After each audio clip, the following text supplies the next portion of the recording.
the story of Abraham's home, where the conflicts all began, the roots of today's conflicts. His son Ishmael, the ancestor of the Arab and later Muslim world. His son Isaac, the ancestor of the Jewish world. We'll soon be reading about another set of brothers, Esau and Jacob, respectively, the ancestor of the Western Roman Christian world, and Jacob, respectively, the ancestor of the Jewish world. But we're still in the episode, the story of Ishmael and Isaac and their conflicts. And I discussed it in the previous program and programs, so I'm not going to go over that, but basically it comes down to the biggest battle of all. How do we reconcile between a person's selfish needs and a divine mission, a transcendent mission? Because indeed, we have two souls, we have two voices within our psyches. One's about me, me, me. We use the Freudian id, my pleasure, me. Somewhat kept at bay by the ego and superego, or using other psychological schools of thought, different language. But there is that, the survival of the fittest, social Darwinistic idea. But then there's another voice called the transcendent voice. That's not about me, it's about some higher cause, something greater than myself. And there's a struggle, there's a battle between these two forces. It is, in a way, you can say, a battle between God and existence. An existence that can be very self-absorbed, driven by self-interest, or an existence that is God-centric, instead of egocentric, God-centric, mission-centric, let's call it. And then everything changes. Then, even though we may be diverse and we have different opinions, but life is all about something greater than yourself.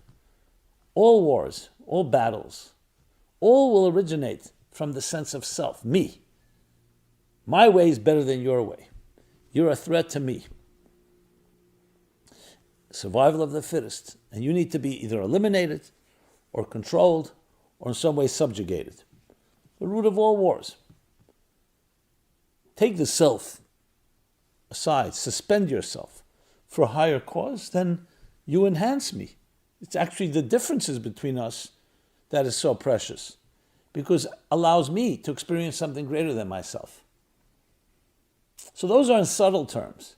Take that to the farthest conclusion, and you could have the most brutal, the most obscene, the most disgusting behavior from one human being to another. And that is what the war is about. And it began in Abraham's home because Abraham introduced God to a pagan world. Pagan simply means a selfish world. Absorbed by their own interest, absorbed by their own egos, absorbed by their own arrogance, by their own power and control. Abraham recognized and pioneered a new path, a path of love, a path of kindness, of generosity, of selflessness. And he taught this to his children. Ishmael, his child with Hagar, and Isaac, his child with Sarah. But it's not that simple. When you're dealing with the passions of faith and the passions of virtue, and you see someone that is behaving in a more, let's call it, materialistic or decadent fashion, it's hard for you to tolerate. Interesting Talmudic story that the great sage and mystic Rabbi Shimon Bar Yochai, known as Rashbi, fame of Lag BaOmer, there's a special day that celebrates his passing, because that's what he requested. So he had to escape the Romans, because they had decreed that anyone that studied Bible, studied Torah, that was considered to be death penalty. It was a threat to them and their belief systems, or non-belief systems. So he had to escape and hide, and he hid for 12 years in a cave with his son.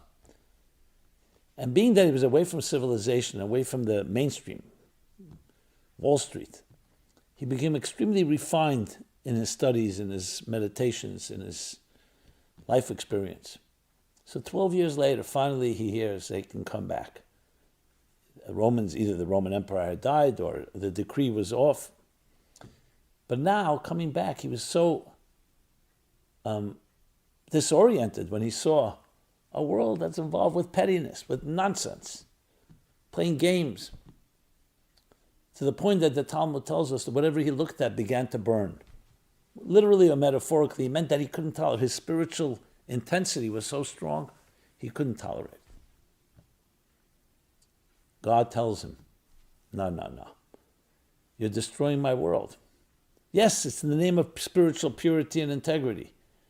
But I created a world to be transformed, not to be destroyed.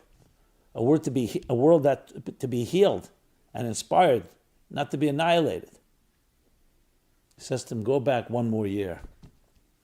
At your own volition, not because of the decree. And refine yourself even more and mature yourself to a point. And that's what happened. One more year, and then he came back spiritually even more mature. And this time, whenever he saw something that was a problem, that was petty, that may be decadent, that may be corrupt, may be selfish, everything he saw that was that way, he repaired. He found a way to heal it, to repair it. So you would think he was on a higher level after 12 years. No. Because he could not integrate his spiritual integrity with the materialistic world. He grew to a higher state of consciousness, and then he was able to do that. Similarly, Ishmael picked up the passion for the divine. However, in a way that was too aggressive.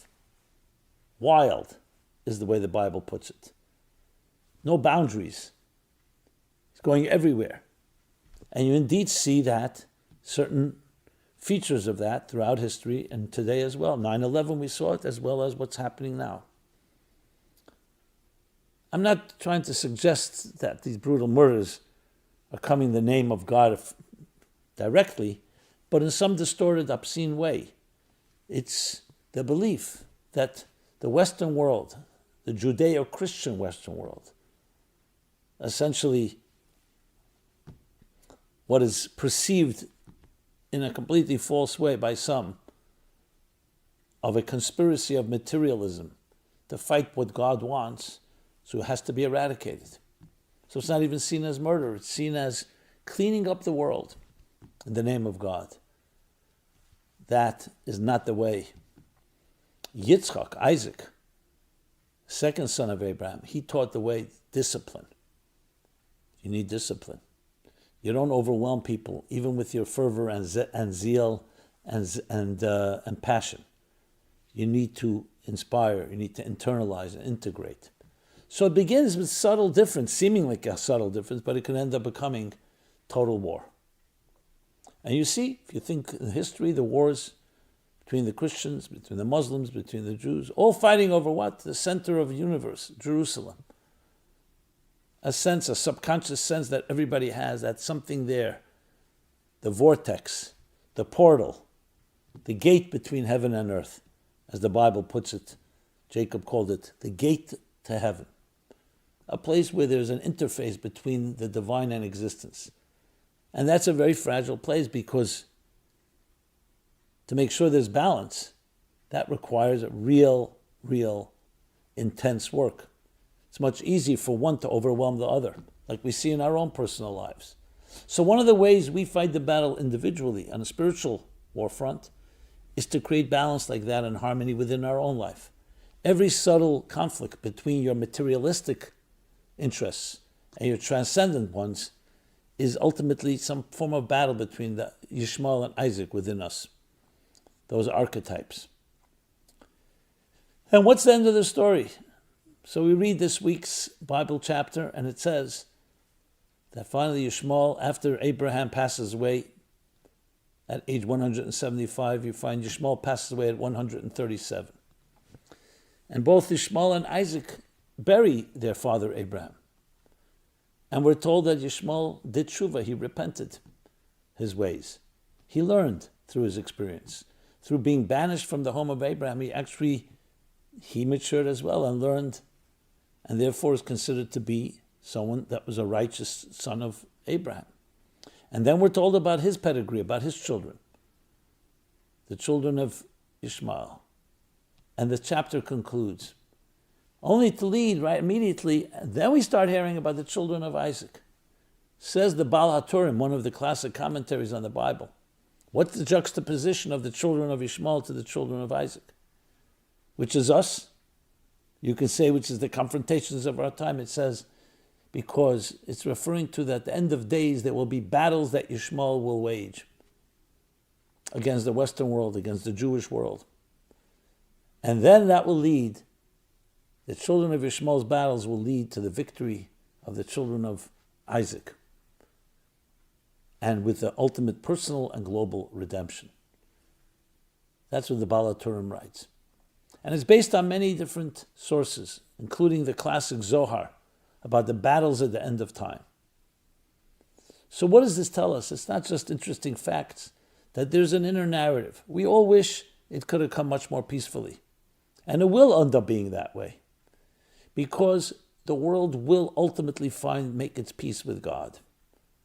The Christians, for many millennia, were extremely aggressive, to the point of fighting for God with the sword, the Crusaders. First Crusade, the Second Crusade. But then they matured. They learned that you have to integrate. The United States is a perfect example. Many of the Western countries today are an example. Doesn't mean we have a perfect system, but institutionalized, that all human beings are created equal. We all have inalienable rights, the freedom of speech, the freedom of expression, the freedom of religion, etc. That's what created a thriving community.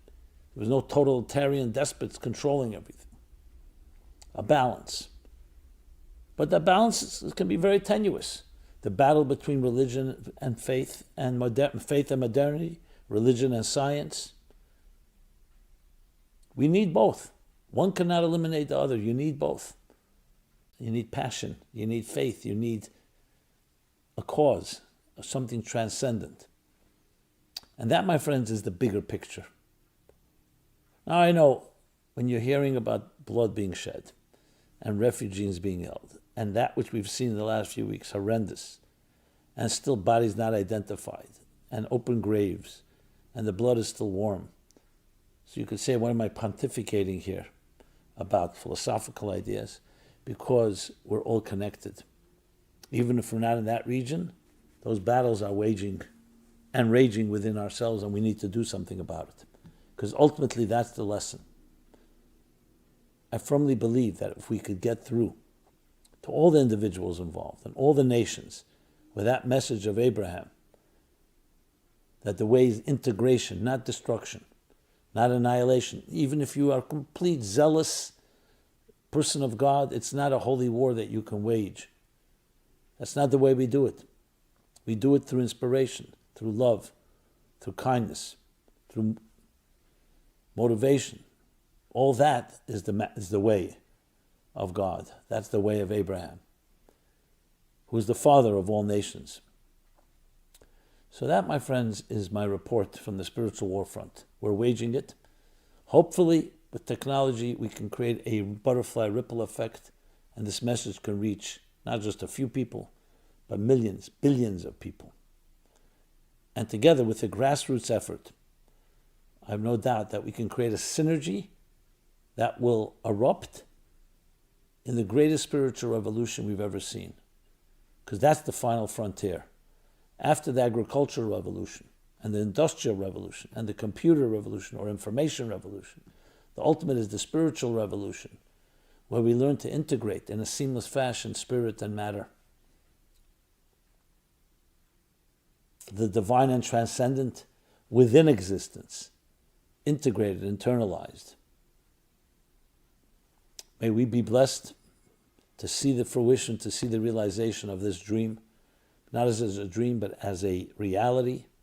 And may each of us do our part in creating that integration. That is where we're up to in the biblical story. But there's more to come. The plot thickens. Everyone be blessed